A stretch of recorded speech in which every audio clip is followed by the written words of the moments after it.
દિનાંતર રેખા હવે આંતરરાષ્ટ્રીય દિનાંતર રેખા છે ને વાંકી ચૂકી છે દુનિયાના નકશાની અંદર આપણે જોઈએ આ પૃથ્વીના ગોળા ઉપર તો અહીંયા તમે જોઈ શકો છો અહીંથી આમ છે આ જે નીલો નીલો ભાગ છે ને બધો એ સમુદ્ર છે તો સમુદ્રમાં જ એને કાઢવામાં આવી છે દેખાય જો આમને સીધી લીટી હોત તો કેટલાક દેશોમાં આવી જાય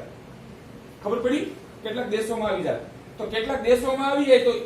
તો એનો અર્થ એમ થાય એક દેશની અંદર એક દિવસમાં 2 તારીખ ને 2 વાર આવું થાય ને એટલા માટે આંતરરાષ્ટ્રીય દિનાંતર રેખાને સમુદ્રમાં થઈને કાઢવામાં આવે જ્યારે સીધી સીધી કાઢી હોય તો એક દેશમાં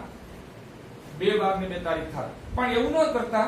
એને એવું નક્કી કરવામાં આવ્યું કે ભાઈ સમુદ્રમાં લઈ લેવાની બરોબર એવું તમને આપણે ઉદાહરણ પ્રેક્ટિકલી દાખલા તરીકે આ સમુદ્ર આ બધો ખાલી ખાલી ભાગ આ તમે બધા બેઠા એ દેશ